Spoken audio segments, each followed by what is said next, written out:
He's such a massive figure at this club. It's hard to compare many other clubs just because of sheer longevity and how he's one of the most sort of visible public figures compared to other clubs where people might not even know each other.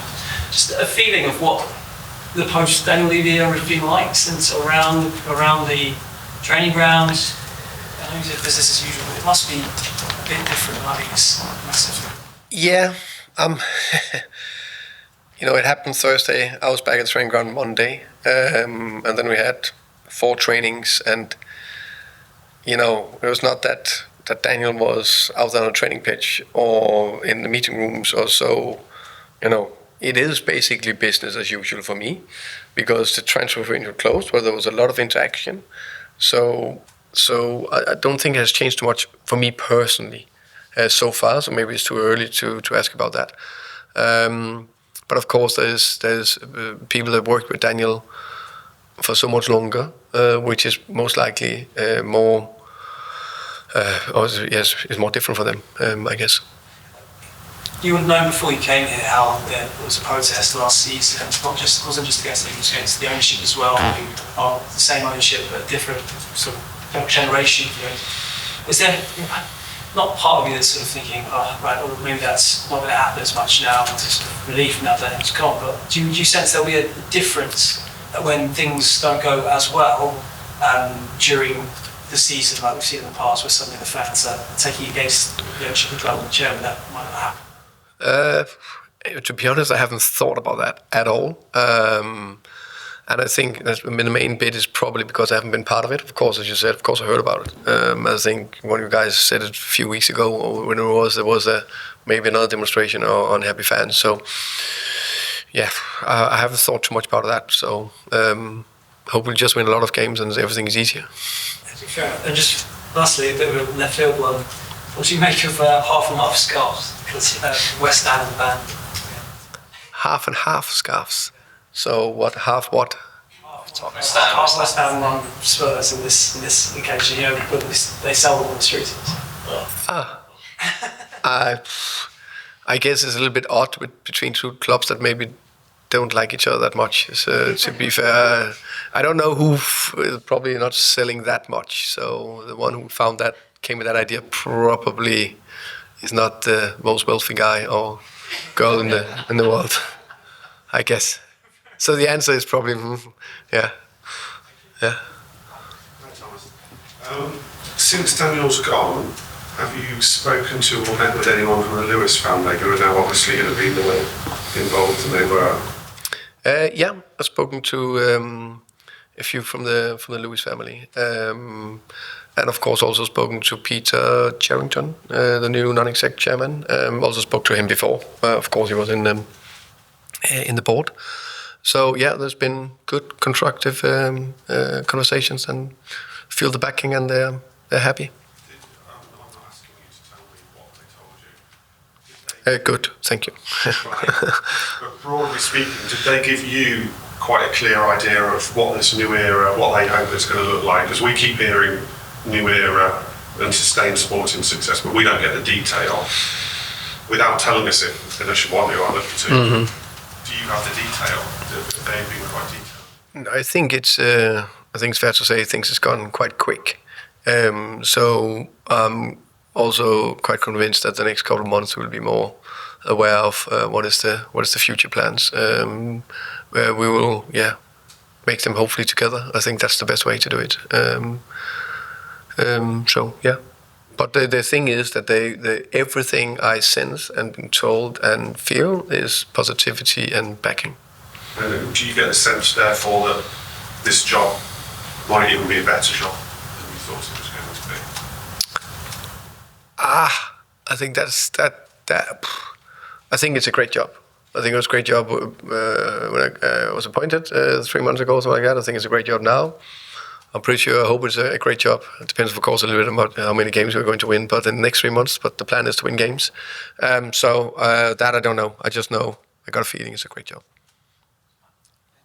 Well, one of the other things that we hear about going forward in the new era is a bit about transparency. You come from a very transparent club in Brentford where things weren't Is that something you're in favour of? And if it's important, why is it important? I think it's very important to be transparent, to be clear. What are we dealing with? What is the ambitions? Can we adjust expectations so we are on the same page? What is the strategy? Are we aligned? I think that's absolutely crucial. To be fair, I think that was pretty clear throughout since I've been appointed, and the last 3 months also in transfer. What was the targets? What could we not more or less buy for? But how many did we target, and how would we want to do things? So that's been good, and I expect it to be good going forward. Transparency is important because why? No, I think then it's clear what you in what direction we're working. Are we aligned? What kind of strategy is it? So I think that should be absolutely clear. Because you've got a massive following, because you communicate with it. But I think I took that for granted. Actually, yeah. Next one that's not Daniel related, but do you expect Yves Bissouma to be part of your squad now? Is he still going to go before some of the foreign windows close? Or? I think, of course, there's a few foreign windows, but I'll be surprised if anyone is leaving us now. So the answer is yes, he's part of the squad. Hi. Say again, sorry? More wins, more sporting success. Yeah. Do you feel any extra pressure with that? So who says? Try to start with the answer. I probably didn't understand it. Yeah. Yeah. Yeah. I wonder if you feel like the ambitions have changed at all already. Do you feel like any extra pressure in everything? That's probably the good thing about not reading too much, because I didn't know that. But now you told me, so I think we all want to win as much as possible and end as high as possible. I'm pretty sure we're all aware of where we stand since my first press conference here with you guys to now. Of course, we had a fine window. I'm pretty sure we know where we are around in the food chain in terms of what we're competing against, and it's from now we need to build and compete and hopefully develop and get better. You talk about everything happening very quickly. I wonder if you might at some point in the future sit down with Daniel Levy and have dinner and have some wine or something. I could easily see myself doing that. So yeah, that's very likely. And on the squad, do you think there's enough?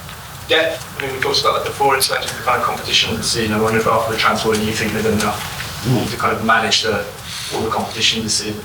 Yeah, I would say I think the biggest thing last year was probably the injury situation. So can we touch wood? Hopefully, get on top of that, then we will have, I think, more than enough players to cover all the competition we are competing in. So that's the aim. The what, sorry? Yeah. No, that was not. We wanted one more offensive player in. Yeah, you're welcome. Matt. Hi. Came from Brentford, which from the outside sort of looks like a perfect example of sort of stability and everything very calm. Also from the inside. Yeah. Yeah, you've had, so much change in such little time. Captain, Daniel, even that. Has it been so difficult to adjust to just that level of noise and change you've had to cope with? I would say that it's more, I think, just been probably in the way it's been just extremely busy. So talking about the leadership group, I haven't done it yet because there's too many things on. So because I need to know a squad, players, staff, new relationship with everything from Daniel to Johan to Vinay to build that, to build with the recruitment department. So all that need to be built. So that just take more time. So I think that's probably more the bigger thing. You can say naming a captain for me. It's not. I came in, there was a captain. I need to name a captain. So not a problem. Of course, you can say the bit with Daniel. Of course is big news, but I only worked with him really for 3 months, so it's not like if it was in Brentford that suddenly Matthew left and another came in. That probably would be a little bit so not too much for me, if I'm honest. And going back to the Tel decision, obviously you said you're one of the biggest sort of squads we have to choose from. But is that something the club need to consider going forwards in terms of recruitment, so that you're not in a position where sort of the £30 million signing is one of sort of 6 first team players that you then can't include in the squad? That we need a bigger squad also? In terms of recruitment, Yeah. to think about that you're in a position where someone you spent that much money on like a few months ago, you're then not able to include for your Champions League squad. Does that need to be more of a focus in recruitment? I'm not sure if I understand the question, because I have a limited number of players for the Champions League squad, but I'm very happy with the squad size itself, if that makes sense. So no matter if you could name 30 players to the Champions League or 20 players, we will not have more or less players, probably at the same amount of players we have now. We just like to be able to name more in the Champions League squad. I guess it feels like it's sort of been a problem, not just this season, but something Tottenham has to deal with for the last few years in terms of that European squad and a makeup of it. Whether it's sort of getting more club trained players through and sort of building through the academy, is there sort of maybe an overarching, not review, that makes it sound a bit more serious, but something the club needs to be more aware of? Of course, I've been here 3 months, so it's difficult for me just to say that, but I would definitely say that we should have academy that are good enough to produce club-trained players in the future. That must be the aim, no matter what. I'm sure they do a top job over there. I've spoken to them a little bit, but that, of course, needs to be the aim, of course. Okay, just ask one last quick one. Rodrigo Bentancur in his last year of his contract. How can you need the club to provide some clarity on his future and agree a new contract? I think first and foremost, very happy with Rodri. I think he's been a very good player for us, a top professional in every aspect. I'm happy with him. He's happy with being here. I know that for a fact. Let's see what will happen in the future. Jacob to finish with. Sorry, West Ham were pretty delighted with Kudus' first season. They were, yeah.